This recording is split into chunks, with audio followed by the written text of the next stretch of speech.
양성염증을 계속 방치하면 양성암이 되고 그 다음에는 심각한 암까지 걸릴 수 있는 고혈압이나 심장질환, 심방세동이 오게 되고요. 그렇기 때문에 이러한 상태로 계속 간다는 것은 우리 몸에 큰 시한폭탄을 갖고 있는 것이고 모든 부분이 시스템적으로 무너지고 있다는 것을 나타내는 겁니다. 한 숟가락 딱 드셔가지고 입에 넣고 계속 물이 될 때까지 꼭꼭 씹어서 드시면 염증 해결에 아주 탁월합니다. 내 몸에 좋은 영양을 계속해서 섭취해 나갈 때 인체는 회복이 되기 시작을 합니다. 그래서 어떤 분들은 한 2주일 먹었더니 날 그렇게 고생시키던 염증들이 많이 사라졌다는 분들도 있습니다.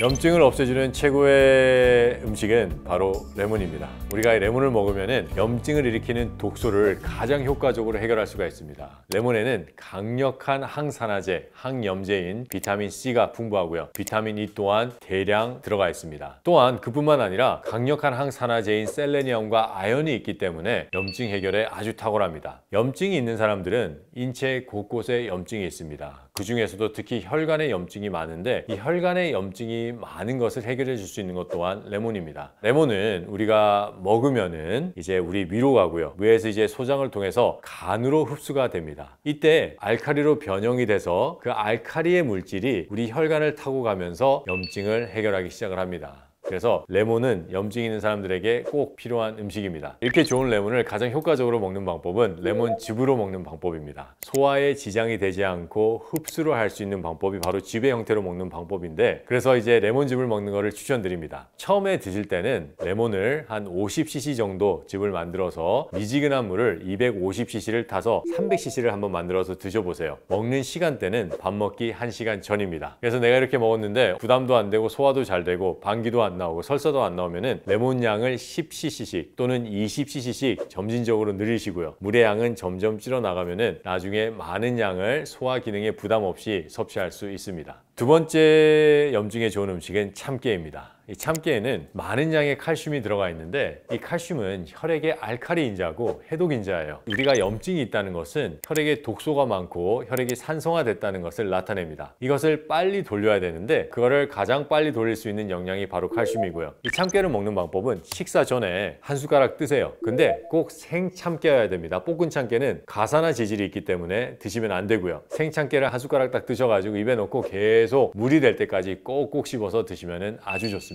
세 번째는 십저하가 야채입니다. 십저하가 야채는 설포라판이라는 황이 들어가 있습니다. 이 황은 강력한 해독작용을 하기 때문에 우리 인체의 독소를 해결하고 그 독소로 인해서 만들어지는 염증이 해결이 되게 돼 있습니다. 십자화가 야채의 섬유질 깊숙한 곳에 숨어 있어요. 이 영양을 우리가 먹을 수 있다면 염증을 해결하는 데 큰 도움이 됩니다. 그렇기 때문에 십자화가 야채를 먹을 때 가장 좋은 방법은 그 섬유질 안에 있는 영양을 쏙쏙 뽑아 먹을 수 있는 즙의 형태로 먹는 것이 가장 좋습니다. 신선한 십자가 야채를 잘 씻어서 녹즙기로 해서 먹는 방법이 이 인돌트리 카비놀이라는 영양을 가장 많이 섭취할 수 있는 방법입니다. 십자화가 야채와 같이 먹으면 그 효과를 증폭할 수 있는 채소가 있는데 그게 바로 당근입니다. 이 당근은 모든 채소 중에서 으뜸입니다. 그래서 당근과 십자화가 야채를 비율을 당근 6, 십자화가 야채를 4를 해서 같이 즙을 내 먹는다면 두 채소과에 있는 영양들이 합쳐져서 증폭되는 시너지 효과를 볼 수가 있습니다. 그리고 네 번째로 좋은 음식은 바로 블루베리입니다. 블루베리 하면은 안토시아닌이 생각나시죠? 이 안토시아닌은 강력한 항산화제입니다. 그렇기 때문에 블루베리를 우리가 계속해서 섭취해 준다면은 강력한 항염 효과를 볼 수가 있습니다. 그리고 다섯 번째는 미역입니다. 우리 인체가 염증과 싸우기 위해서 꼭 필요한 영양이 있는데 그게 바로 미네랄입니다. 그리고 또 우리 인체에서 염증과 싸울 때 활성화돼야 되는 장기가 있는데 바로 간입니다. 이 간에서는 강력한 해독작용을 하고요. 또 염증을 해결할 수 있는 수천 가지의 효소를 만들어냅니다. 간이 꼭 필요한 영양이 미네랄입니다. 그렇기 때문에 염증을 직접적으로 해결하는 것도 미네랄, 간이 회복을 하도록 도와주는 영양도 미네랄입니다. 그렇기 때문에 이 미역을 우리가 먹어주면 염증 해결에 아주 큰 도움이 되는데 이때 우리가 주의해야 될 점은 바로 살아있는 미역을 먹어야 됩니다.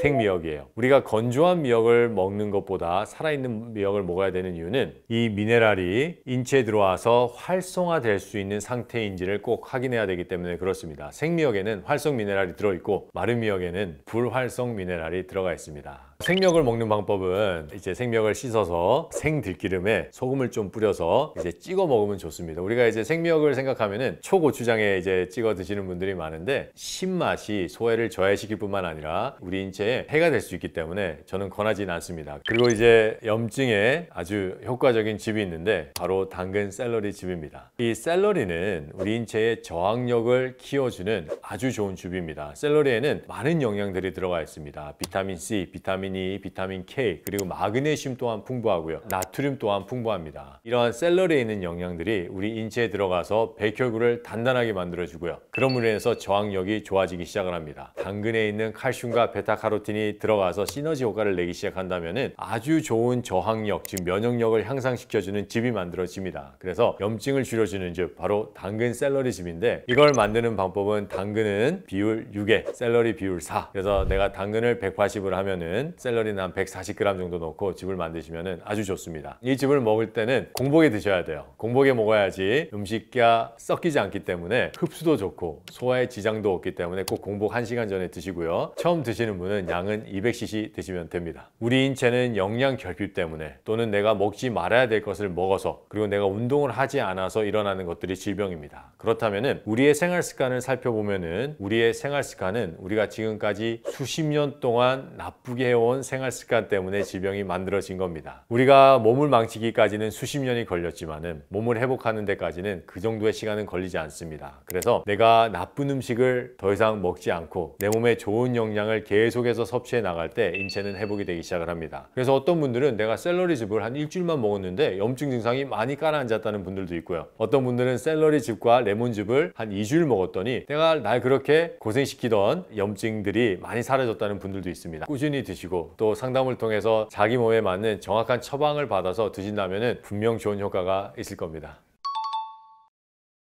만성 염증을 줄이는 습관은 내가 뭘 먹느냐가 가장 중요합니다. 그래서 내 몸에 염증을 일으킬 수 있는 음식들을 우선 끊으셔야 됩니다. 대표적인 음식이 가공식품, 튀김, 정제된 탄수화물, 이러한 식생활을 딱 스탑을 하고 이제 내 몸을 살릴 수 있는 음식을 먹어주는 것이 가장 필요합니다. 우리가 운동을 열심히 할 수가 있고 뭐 다른 여러 가지 생활 습관을 할 수가 있지만은 우리가 먹어주는 것이 우리의 세포를 살리고 혈액을 만들고 세포를 만드는 겁니다. 아무리 우리가 운동을 해도 내 세포가 살 수 있는 영양이 없다면 우리 인체는 회복하는 데 한계가 있기 마련입니다. 그래서 내가 염증이 많다, 내가 어떠한 질병이 많다고 할 때는 내가 무엇을 먹는지를 한번 점검해 보시고 내 인체 원리에 맞게 무엇을 먹어야 되는지를 배우셔서 거기에 맞게끔 생활 습관을 바꾸셔야 됩니다. 여러분, 우리가 만성질환이라고 얘기를 하는 것은 질병이 치유가 될 수 없다는 것을 나타내는 겁니다. 하지만 여러분, 만성질환은 존재하지 않습니다. 우리가 질병의 원인을 해결하지 않기 때문에 그것이 만성으로 가는 것 뿐입니다. 원인을 해결하는 것은 우리의 식생활을 고치는 겁니다. 이거를 정확하게 알기 위해서는 인체의 원리를 우리가 공부를 해야 됩니다. 우리 인체가 어떻게 만들어졌고 어떤 법칙하에 돌아가며 어떤 식으로 돌아가는지를 알아야지만이 내가 왜 질병에 걸리고 식생활이 이렇게 중요한 역할을 하는지를 알게 됩니다. 그래서 여러분들 꼭 공부하시고 질병의 원인을 해결하셔서 건강한 삶을 되찾기를 바랍니다. 우선 어디에서 어떤 식으로 공부를 해야 될지는 모르겠고 정확하게 공부를 하고 알아가는 것 또한 힘들어 하시는 분들이 있더라고요.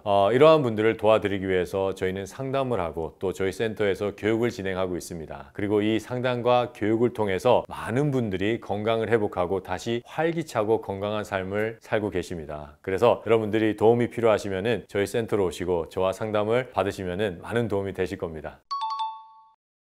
만병의 근원을 염증이라고 얘기를 합니다. 왜 그러냐면 우리가 질병들을 살펴보면 염증이 전부 다 기반이 돼 있기 때문에 그렇습니다. 이 만성 염증이라는 것은 우리 인체에서 백혈구가 제대로 일을 하지 못할 때 생겨나는 것입니다. 이 만성 염증을 설명하기 위해서는 우리가 염증에 대해서 우선 알아야 됩니다. 염증은 예를 들어서 우리가 여기에 손이 딱 뱄어요. 그러면은 피가 나잖아요. 그 피를 지혈을 해주고 나면은 여기가 아프기 시작을 해요. 통증. 두 번째는 부어오르기 시작을 합니다. 부종. 그리고 네 번째는 혈관이 확장이 되면서 빨개지고 그리고 혈관 확장이 위해서 혈액순환이 원활하게 되면서 따뜻해집니다. 그래서 통증과 붓고 빨개지고 따뜻해지는 열감을 우리가 염증이라고 일어나는데, 방금 일어나는 그 상태는 여기에 있는 상처를 회복하기 위해서 우리 몸이 일으키는 현상입니다. 그렇다면은 그 현상들로 인해서 백혈구들이 모이게 되고 그 혈액순환의 원활함으로 인해서 상처를 치유할 수 있는 영양분과 재료를 실어 나르기 위해서 일어나는 현상들인데, 이게 좋은 현상일까요? 나쁜 현상일까요? 좋은 현상이고 상처 치료에 꼭 필요한 현상입니다. 이걸 우리가 염증이라고 얘기를 합니다. 그래서 모든 치료의 시작은 염증입니다. 하지만 이때 우리 인체에서 혈관 확장할 수 있는 능력이 떨어지고 백혈구의 능력이 떨어지고 우리 몸에 있는 상처나 질병들을 해결할 수 있는 영양이 부족할 때, 이 처음에 질병이나 상처를 해결하려고 시작됐던 염증 반응이 충분히 강하지 않기 때문에 만성으로 갈 수밖에 없는 것을 우리는 만성염증이라고 얘기를 합니다. 그렇다면 만성염증은 우리 인체의 모든 부분이 시스템적으로 무너지고 있다는 것을 나타내는 겁니다. 첫 번째는 충분한 혈액순환이 되지 않고, 두 번째는 혈액에 영양이 없는 것이고요. 그리고 상처를 치료하고 질병을 치료해야 될 백혈구가 약하다는 뜻을 나타내는 겁니다. 이게 만성염증입니다. 그렇기 때문에 이러한 상태로 계속 간다는 것은 우리 몸에 큰 시한폭탄을 갖고 있는 것이고, 만성염증을 계속 방치하면 양성암이 되고 그 다음에는 심각한 암까지 걸릴 수 있는 것이 바로 만성염증입니다. 하지만 암뿐만이 아닙니다. 만성염증이 있으면 각종 심혈관 질환이 오게 됩니다. 고혈압이나 심장질환, 심방세동이 오게 되고요. 또 계속해서 염증을 가지고 있으면 뇌에도 염증성 질병들이 나타나게 되는데, 치매, 파킨슨, 이러한 심각한 뇌 질환이 오게 돼 있습니다. 그 외에도 소화기에 만성염증이 있으면 소화가 잘 되지 않고 흡수가 잘 되지 않아요. 그래서 이런 분들은 계속해서 만성 소화불량에 시달리게 됩니다. 또한 염증이 계속 있으면 여성분들 같은 경우에는 생리 때 심각한 생리통을 겪게 됩니다. 혈액순환이 잘 되지 않으면서 내 몸이 저리고, 그리고 내 손과 발이 차가워지기 시작을 해요. 더 심각한 것은 이 염증성 반응은 우리 인체에 통증을 일으키기 시작을 합니다. 아까 제가 설명드렸듯이 우리 상처를 치료할 때 가장 먼저 일어나는 게 통증이에요. 아프잖아요. 그 통증은 내 몸에 이상이 있다는 것을 뇌신경으로부터 느껴서 뇌신경이 우리 인체에 있는 모든 것을 오케스트라 지휘하듯이 그 상처를 치유하기 위해서 모아야 되는데, 그 일이 일어나지 않으니까 통증이 계속해서 일어나는 거예요. 그래서 염증이 많으신 분들은 내 몸의 이유를 알 수 있는 통증들이 여러 군데 나타나기 시작을 합니다. 이렇게 될 때 우리 인체는 질병을 치료하지 못할 뿐만 아니라 염증이 계속 심해지면서 만성염증이 일어나서 다른 질병들을 만들어내고, 또 우리 인체에는 독소가 점점 쌓이면서 그 독소를 해결하지 못하는 장기의 기능의 저하로 이어지게 됩니다. 그래서 독은 점점 쌓이고 그 독소들은 또 다른 독소를 또 만들고, 그 다른 독소로 인해서 염증이 만들어지고 그 염증이 다른 질병의 기반이 되게 되어 있습니다. 그렇기 때문에 만성염증은 아주 위험한 상태를 나타냅니다.